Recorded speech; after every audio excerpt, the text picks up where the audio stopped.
నమస్కారం. తెలుగు మైతో వరల్డ్ అఫీషియల్కి స్వాగతం. గత ఎపిసోడ్లో మనం ఒక విషాదకరమైన మరియు కీలకమైన మలుపును చూశాం.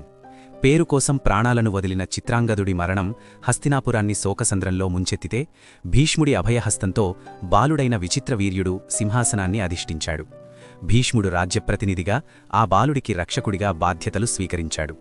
ఇప్పుడు హస్తినాపురంలో కాలం నెమ్మదిగా కదులుతోంది.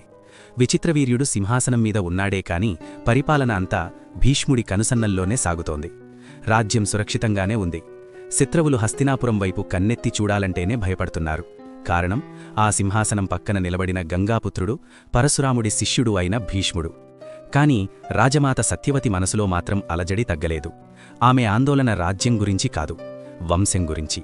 వంశం అనే మహావృక్షం నిలబడాలంటే దానికి కొత్త చిగుర్లు రావాలి. తన పెద్ద కొడుకు చిత్రాంగదుడు పెళ్లి కాకుండానే చనిపోయాడు.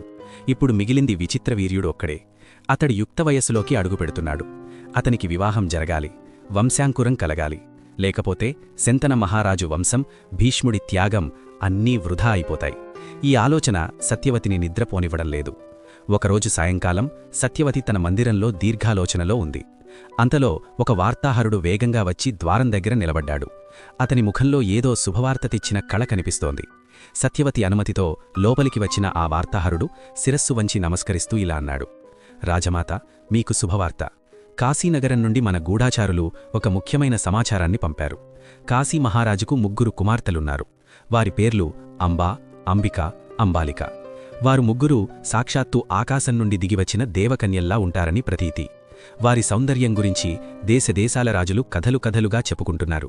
కాశీరాజు ఇప్పుడు ఆ 3 కుమార్తెలకు కలిపి ఒకేసారి స్వయంవరం ప్రకటించాడు. ఈ స్వయంవరానికి భరతఖండంలోని వీరులైన రాజులందరికీ ఆహ్వానాలు వెళ్లాయి అని చెప్పాడు. ఆ మాట వినగానే సత్యవతి కళ్లల్లో ఒక మెరుపు మెరిసింది. ఆమె ముఖంలో ఇన్నాళ్లకు ఒక చిరునవ్వు కనిపించింది. వెంటనే ఆమె మనసులో ఒక ఆలోచన వచ్చింది. కాశీరాజు కుమార్తెలు నా కొడుకు విచిత్రవీర్యుడికి తగిన జోడవుతారు. ఒక్కరు కాదు, 3 రాజకుమార్తెలు మన ఇంటి కోడళ్లైతే కురువంశం 3 పువ్వులు 6 కాయలుగా వర్ధిల్లుతుంది అనుకుంది. కాని ఆ మరుక్షణం ఆమె ఉత్సాహం నీరుగారిపోయింది. ఎందుకంటే స్వయంవరం అంటే సామాన్యమైన విషయం కాదు. అక్కడ దేశదేశాల నుండి వచ్చిన మహావీరులుంటారు. మగధ నుండి జరాసంధుడు, మద్రదేశం నుండి శల్యుడు, ఛేదిదేశం నుండి శిశుపాలుడి తండ్రి, ఇలాంటి మహాబలశాలులు వస్తారు. వారందరినీ ఎదిరించి తన పరాక్రమాన్ని నిరూపించుకుని కన్యను గెలవాలి. సత్యవతి తన కొడుకు విచిత్రవీర్యుడి గురించి ఆలోచించింది. వాడింకా లేత వయస్సులో ఉన్నాడు. యుద్ధవిద్యలు నేర్చుకుంటున్నాడే తప్ప మహావీరులతో పోటీపడే సత్తా ఇంకా రాలేదు. పైగా స్వయంవరంలో జరిగే భీకర యుద్ధాలను తట్టుకునే శారీరక దారుఢ్యం అతనికి ఉందా? జరాసంధుడిలాంటి వారి ముందు విచిత్రవీర్యుడు నిలబడగలడా? ఒకవేళ వెళ్ళి ఓడిపోతే అది హస్తినాపురానికి ఎంత అవమానం! అలాగని ఈ సంబంధం వదులుకోలేము. మరేం చెయ్యాలి?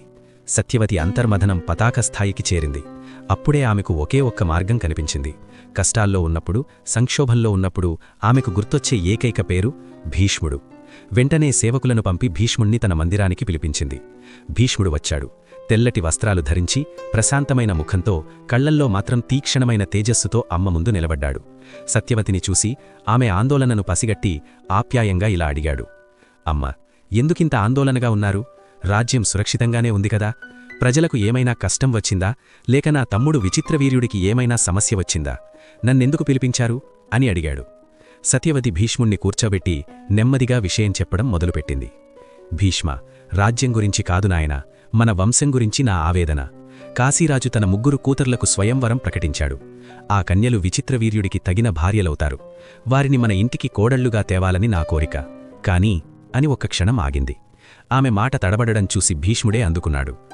కాని విచిత్రవీర్యుడింకా బాలుడు. మహావీరులు వచ్చే ఆ స్వయంవరంలో పాల్గొని గెలవడం అతనికి సాధ్యం కాదు అని మీ భయం, అంతే కదమ్మా? అవును భీష్మ, అంది సత్యవతి. అక్కడికి వచ్చే రాజులు సామాన్యుడు కాదు. విచిత్రవీర్యుడు వెళితే గెలవడమటుంచి ప్రాణాలతో తిరిగి వస్తాడో లేదో అన్న భయం నన్ను వెంటాడుతోంది. అందుకే నా మనసులో ఒక కోరిక ఉంది. కాని అది అడగడానికి సంకోచిస్తున్నాను అని అంది. భీష్ముడు నవ్వి, అమ్మా, తండ్రిగారిచ్చిన మాట ప్రకారం మీ ఆజ్ఞను పాటించడమే నా ధర్మం. మీ మనసులో ఏముందో నిస్సంకోచంగా చెప్పండి అన్నాడు. అప్పుడు సత్యవతి ఒక కీలకమైన నిర్ణయాన్ని భీష్ముడి ముందుంచింది. ఆమె కంఠంలో ఆజ్ఞ, బ్రతిమిలాట రెండూ ఉన్నాయి. నాయనా భీష్మ, నువ్వు మహావీరుడివి, పరశురాముడి శిష్యుడివి. ఈ భూమండలంలో నిన్నెదిరించేవాడు లేడు. కాబట్టి విచిత్రవీర్యుడి బదులుగా నువ్వే కాశీనగరానికి వెళ్ళాలి. ఆ స్వయంవరంలో పాల్గొని ఆ రాజులందరినీ ఓడించి ఆ ముగ్గురు కన్యలను గెలుచుకొని హస్తినాపురానికి తీసుకురావాలి. ఇది నా ఆజ్ఞ అని అంది. ఈ మాట వినగానే భీష్ముడు ఒక్క క్షణం ఉలిక్కిపడ్డాడు. స్వయంవరానికి వెళ్లడమా? తానా? అన్నా. అమ్మా, మీరేం మాట్లాడుతున్నారు? నేను ఆజన్వ బ్రహ్మచర్యం పాటిస్తానని ప్రతిజ్ఞ చేశాను. స్వయంవరమంటే పెళ్లి చేసుకోవడానికి వెళ్లేది. నేనక్కడికి వెళితే లోకం నన్ను చూసి నవ్వదా? నా ప్రతిజ్ఞ భంగం కాదా అని సందేహాన్ని వ్యక్తం చేశాడు. కాని సత్యవతి తన వాదనను వినిపించింది. ఆమె తల్లి మనసుతో, రాజనీతితో ఇలా సమాధానమిచ్చింది. భీష్మ, నువ్వు పెళ్లి చేసుకోవడానికి వెళ్లడం లేదు. నీ తమ్ముడి కోసం కన్యలను తేవడానికి వెళుతున్నావు. క్షత్రియ ధర్మం ప్రకారం వీర్యశుల్కగా, అంటే బలంతో గెలిచి కన్యలను తెచ్చి తమ్ముడికి ఇవ్వడం తప్పు కాదు. నీ ప్రతిజ్ఞ నీకుంది. నువ్వు పెళ్లి చేసుకోనవసరం లేదు. కాని ఆ కన్యలను గెలిచే శక్తి నీకు మాత్రమే ఉంది. వంశం నిలబడాలంటే నువ్వు ఈ అపవాదును కూడా భరించాలి నాయనా. వెళ్ళు, రథం సిద్ధం చేసుకో అని అంది. తల్లిమాటను జవడాటని తనయుడు భీష్ముడు. తను చెప్పిందాంట్లో ఉన్న ధర్మసూక్ష్మాన్ని అర్థం చేసుకున్నాడు. తన తమ్ముడి భవిష్యత్తు కోసం, తన తండ్రి వంశం కోసం తాను ఒక నిమిత్తమాత్రుడిగా మారడానికి సిద్ధమయ్యాడు. అలాగే అమ్మా, మీ ఆజ్ఞ శిరోధార్యం. రేపు ఉదయమే కాశీకి బయలుదేరుతాను. ఆ ముగ్గురు కన్యలను సగౌరవంగా హస్తినాపురానికి తీసుకువస్తాను అని మాటిచ్చి భీష్ముడు అక్కడి నుండి నిష్క్రమించాడు. మరుసటి రోజు ఉదయం హస్తినాపుర కోటద్వారం తెరుచుకుంది. వేల సూర్యుల తేజస్సుతో వెలిగిపోతున్న ఒక రథం బయటకు వచ్చింది. ఆ రథం మీద వెండి జుట్టుతో, తెల్లని వస్త్రాలతో, చేతిలో భారీ ధనస్సు పట్టుకుని వృద్ధ సింహంలా కూర్చున్నాడు భీష్ముడు. అతని వెంట చతురంగ బలాలు లేవు, వేల సైన్యాలు లేవు. అతను ఒక్కడే వెళుతున్నాడు. ఎందుకంటే భీష్ముడు ఒక్కడు ఉన్నా అది ఒక సైన్యంతో సమానం. రథచక్రాల శబ్దం మేఘగర్జనలా వినిపిస్తుండగా, గుర్రాల డెక్కల శబ్దం భూమిని కంపింపజేస్తుండగా భీష్ముడు కాశీనగరం వైపు వాయువేగంతో దూసుకుపోయాడు. దారి పొడవునా భీష్ముడి మనసులో ఒకటే ఆలోచన. నా తండ్రికిచ్చిన మాట కోసం నేను నా యవ్వనాన్ని త్యాగం చేశాను. ఇప్పుడు నా తమ్ముడి కోసం నా గౌరవాన్ని పణంగా పెట్టి ఆ స్వయంవర మండపంలోకి అడుగుపెడుతున్నాను. లోకం ఏమనుకున్నా సరే నా కర్తవ్యం నేను నెరవేరుస్తాను అని అనుకున్నాడు. కొన్ని రోజుల ప్రయాణం తర్వాత పవిత్ర గంగానదీ తీరాన వెలిగిపోతున్న కాశీనగరం కనిపించింది. నగరమంతా అలంకరించబడి ఉంది. తోరణాలు, జెండాలు రెపరెపలాడుతున్నాయి. వీధుల్లో జనం కిటకిటలాడుతున్నారు. ఎక్కడ చూసినా ఏనుగులు, గుర్రాలు, రథాలు, దేశదేశాల రాజులు తమ బలగాలతో వచ్చి విడిది చేశారు. స్వయంవర రోజు రానే వచ్చింది. కాశీ రాజభవనంలో ఒక భారీ సభామండపం కిక్కిరిసిపోయింది. బంగారు సింహాసనాల మీద వివిధ దేశాల రాజులు ఆసీనులై ఉన్నారు. వారిలో మగధరాజు జరాసంధుడు తన భీకరమైన ఆకారంతో భయపెడుతున్నాడు. మద్రరాజు శల్యుడు, దాంధారరాజు, చేదిరాజు, ఇలా ఎందరో ఉన్నారు. అందరి కళ్ళు ఆ ముగ్గురు రాకుమార్తెలు ఎప్పుడు వస్తారా అని ఆశగా ఎదురుచూస్తున్నాయి. మండపం మధ్యలో వేదికమీద కాశీరాజు కూర్చుని ఉన్నాడు. వాయిద్యాలు మోగుతున్నాయి. సరిగ్గా అదే సమయానికి ద్వారపాలకుల గొంతులు వినిపించాయి. కురువంశ శ్రేష్ఠుడు, గంగాపుత్రుడు, మహావీరుడు భీష్ముడు విచ్చేయుచున్నారు, సావధాన్! ఆ పేరు వినగానే సభలో ఒక్కసారిగా నిశ్శబ్దమావరించింది. అందరి చూపు ద్వారం వైపు మళ్ళింది. భీష్ముడు నిరిసిన జుట్టుతో, ముడతలు పడిన ముఖంతో, కానీ ఉక్కులాంటి శరీరంతో, నడుముకు వేలాడుతున్న కత్తితో గంభీరంగా నడుచుకుంటూ లోపలికి వచ్చాడు. అతన్ని చూడగానే సభలోని రాజులందరూ ఆశ్చర్యపోయారు. ఆ నిశ్శబ్దం కాస్తా గుసగుసలుగా మారింది. ఆ గుసగుసలు మెల్లగా నవ్వులుగా, పరిహాసాలుగా మారాయి.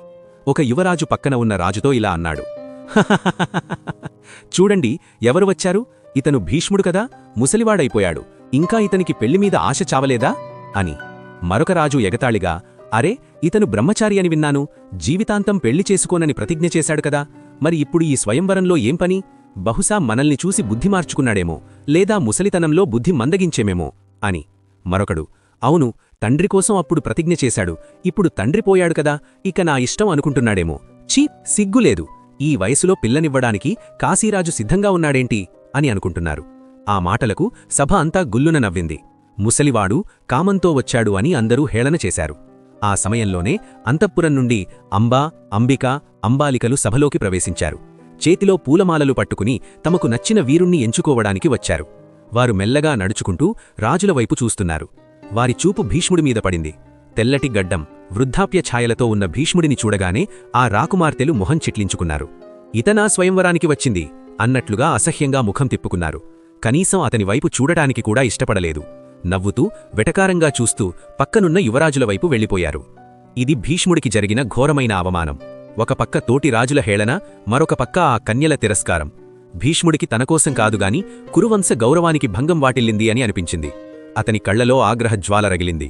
నేను కామంతో రాలేదు, కర్తవ్యంతో వచ్చాను అని ఈ మూర్ఖులకు తెలియచెయ్యాలి అనుకున్నాడు.